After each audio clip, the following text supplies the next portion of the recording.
gustong matanggal si Vice President Sara Duterte. Doon sa mga galit sa kanya, inis sa kanya, gustong madali itong impeachment.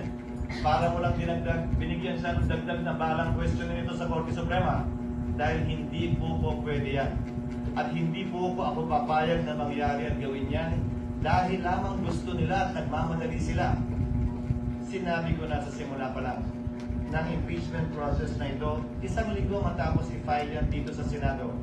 2 oras bago tayo mag-adjourn sa huling araw ng ating sesyon.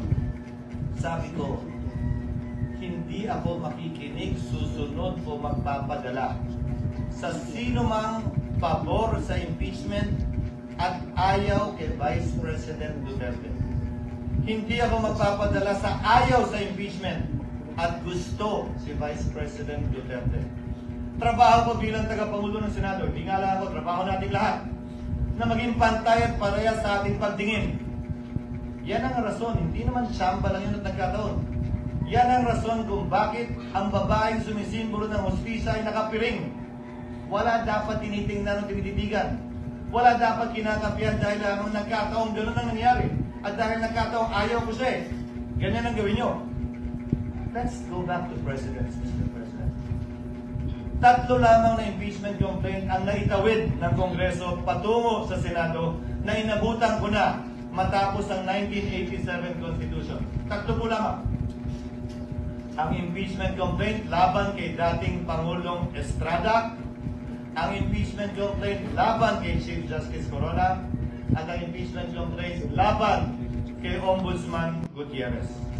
Hayaan niyo pong isa-isahin ko. Isinampa ang impeachment complaint laban kay Pangulong Estrada magnoong Nobyembre. Nung nag-recess ang Senado, tumigil ang trial. Nag-resume sila pagkatapos ng recess. May nagreklamo ba? May nagsabi, "Uy, portrait." Yan ang President ng Senado. Nung nag-trial at hindi binuksan ang second envelope, yun yung maalala. Nag-walk out ang prosecutors, hindi na bumalik. Anong ginawa ng Senado? Wala nang prosecutor, wala nang interesado, dinismiss forthwith yung impeachment complaint. Dahil nawala na yung prosecutors. Tama nga naman. Hindi na pala interesado yung mga prosecutor, ano pa ang gagawin ng Senado magtawag ng hearing?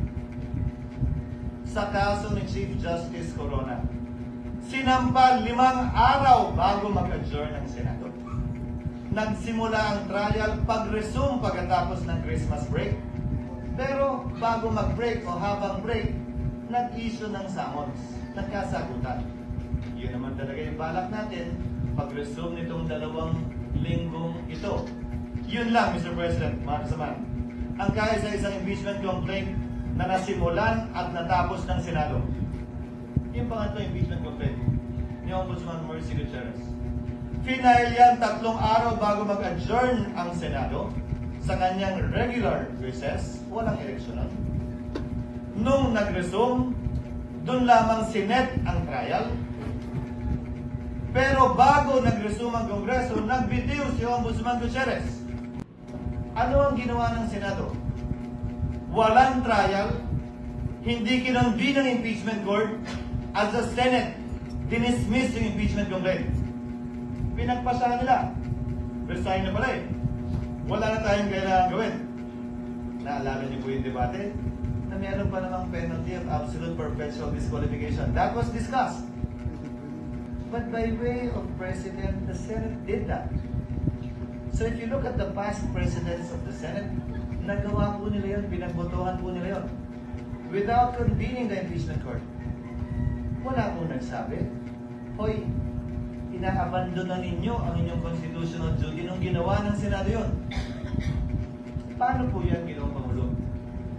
Pagsang-ayon ba ang karamihan o ng pinakamaingay yung matatalino sa ating bansa? Okay lang. Pag hindi sila sang-ayon, hindi na okay. Bugbog ka na. Bugbog na ang institusyon. Dapat may gawin na tayo. The Constitution, the rules, and the precedents, Mr. President, do not change simply because a group says otherwise. Balik na naman ba natin? Yung isang naudlot na impeachment complaint laban kay dating Chief Justice Davide. Karamihan sa mga civil society groups tutol doon sa impeachment complaint na yun. Tungkol sa corruption din yun. Tungkol sa pag-aabuso din ng poder yun. Pareho mga grounds. Kadali naman ang ground ng impeachment talaga eh. Anong sinabi nung halos parehong grupo ngayon na gusto ang ulo ni Vice President Sara? Ay, masama yung impeachment yan. Hindi yan dapat i-file. Dapat i-dismiss nyo yan. Mabuting tao si Chief Justice Davide. Nagsalita pa ang mga miyembro ng Senado noon. Kahit padala yan ng Kamara sa amin, hindi namin tatanggapin yan. Sinabi din po ng Senado noong mga panahon yun.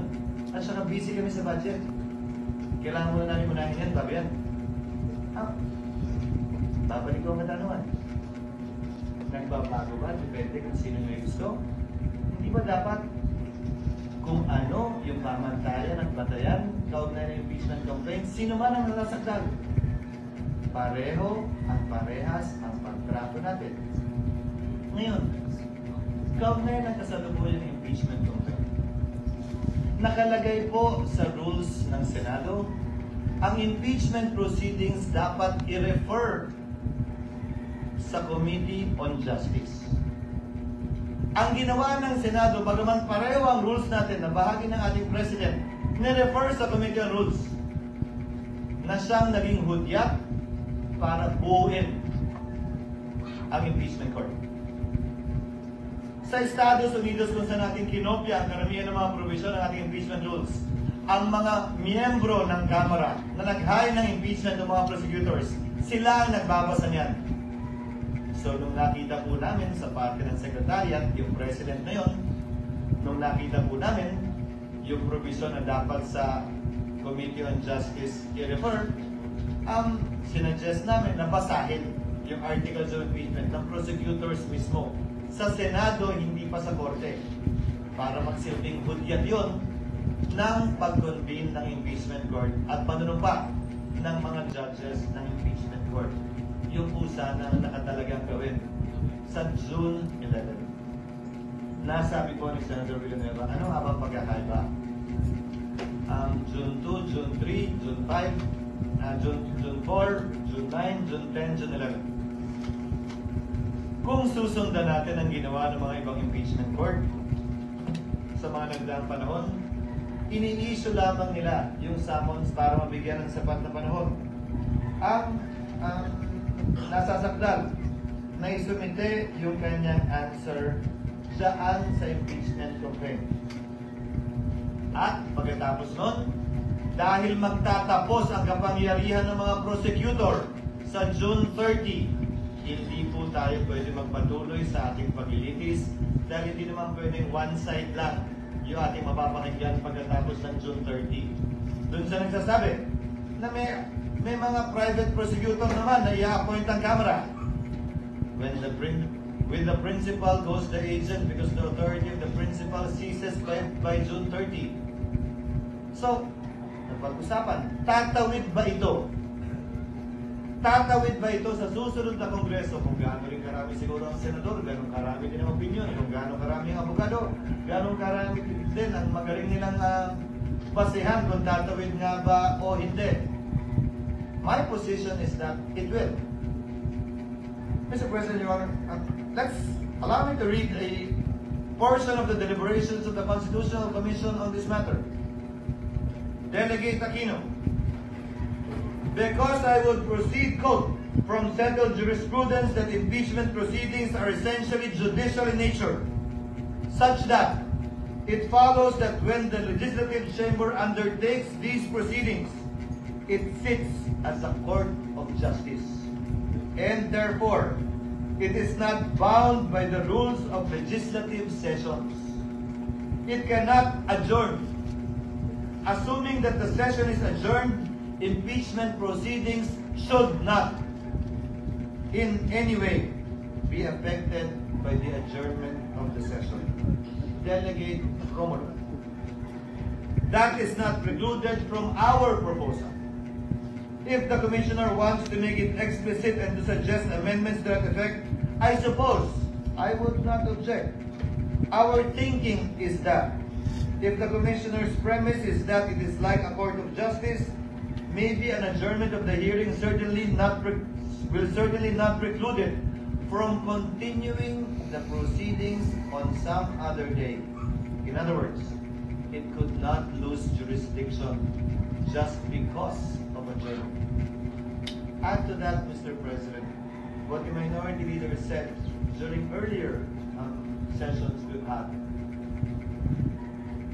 Hindi porket pinalitan ni Judge, dismiss agad lahat ng kaso at magsisimula ulit. Ang prinsipyo pa ng batas na nagsasabing anumang sinimulan, dapat lamang tapusin. Plus ang President natin kaugnay sa SEP na tumatawid yung kaso sa SEP pagaman nagpalit ng Kongreso, pagaman nagpalit ng mga miyembro ng Senado at Maestrado ng Korte Suprema. Now, allow me to state a few more things before I yield the floor. Mr. President, Congress cannot pass an irrepealable law. Very much so that we cannot bind the next Congress. Whatever we decide with respect to this issue, kung tatawid nga ba o hindi, would have to be confirmed, affirmed, or rejected as the case may be by the 20th Congress. Some of us will be part of that. Some of us will no longer be part of that. But we cannot tie their hands and bind their hands. But the same is true, Mr. President, Your Honor, if at all, with the House of Representatives as well. The 19th Congress also, to my mind, cannot bind. If the 19th Congress Senate cannot bind the 19th Congress, the 20th Congress Senate, then in the same breath, the 19th Congress House cannot bind the 20th Congress House. Certain procedural, to my mind, compliances need to be made in order for this to be done. As a last point, Mr. President, Your Honor, oo nga po at marami nagpapayag na opinion at maraming sinasabi laban sa Senado at higit pa sa sinumang miyembro ng Senado laban sa inyong lingkod. But I consider that as part of the burden of leadership, Mr. President, Your Honor. Bahagi yan ng trabaho bilang tagapangulo ng Senado na balikatin kung anumang pagsubok, anumang pasanin, anumang patutsada na ibabato sa Senado o sa tagapangulo ng Senado kaugnay ng ginagawa o di nito ginagawa. Pero alalahanin din sana ng ating mga kababayan. Bagaman karapatan nilang sabihin at magsabi ng kanilang nasa sa loob, tulad ng paggalang na ginagawa natin sa mga nagpapahayag ng kanilang opinyon sa labas lamang ng Senado. Para po sa akin, lahat po ito ay welcome at respetado po dahil sa isang demokrasya, importante ang malayang pagpapahayag ng opinyon. Sa isang demokrasya, Ginoong Pangulo, hindi naman pwedeng nagkakasundo tayo sa lahat ng bagay. Sa isang demokrasya, tama lang, okay lang at dapat lang na magkakaiba tayo ng pananaw basta't hindi tayo nagsasakitan, basta't hindi tayo nag-aaway o dumarating sa punto na magkakasakitan. Malaya tayo makakapagdebate pero sa dulo, tulad lamang ng nakarang eleksyon, pagbobotohan po natin ito at ito'y masisettle sa pamamagitan ng botohan. Sino man ang manalo sa botohan, hindi nangangahulog ang tama. Sino man ang matalo, hindi nangangahulog ang mali. Yon ang gusto ng nakararami. Gayon din sa mga opinion na inihahayag sa ngayon. Hindi porkit yan ang tingin ninyo, tama na kayo. Hindi porkit na hindi sang-ayon ang ibang tao sa inyo, mali na sila. Hindi po ganun yun. That I am not, or anyone here in the Senate is not on your side, does not mean that they are wrong and you are right. Only history will be the judge of that. Kaugnay naman ng mga legal na opinion. Dapat ganito, dapat ganyan, ito ang forthwith, dapat ngayon na, dapat bukas, pwede sa Miyerkules. Ang pwede lamang po naman magpasya ng legalidad niyan ay ang Korte Suprema.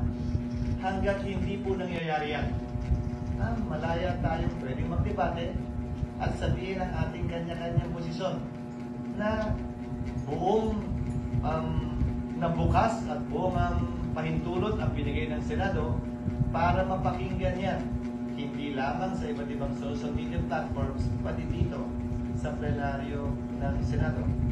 Again, Mr. President, before I conclude, I thank our colleagues for enunciating their opinion, their positions on this matter, and for the healthy debate that we saw and heard regarding this matter. As stated by Senator Tulfo earlier, at some point in time, we will have to put this to a vote. As I believe, we will put this to a vote in the next few minutes. Hilingan dalangin ko. Ano man ang maging resulta na nilanais ng mas nakararami, galangin ng kada bawat miyembro ng Senado. Dahil sa dulo, tagapangulo man ako ng Senado, pati kang Senador Gamano Baguhan, tigi-tigisa na po tayo ng boto. Pantay-pantay po tayo pagdating sa kapasya ito. Maraming salamat po sa inyong pasensya, sa oras, at paumanin kung medyo mahaba-haba po ng konti ang aking mga sinunod na salita. Salamat po at salamat sa pasensya at sa oras na binigay ng ating minority. Maraming salamat.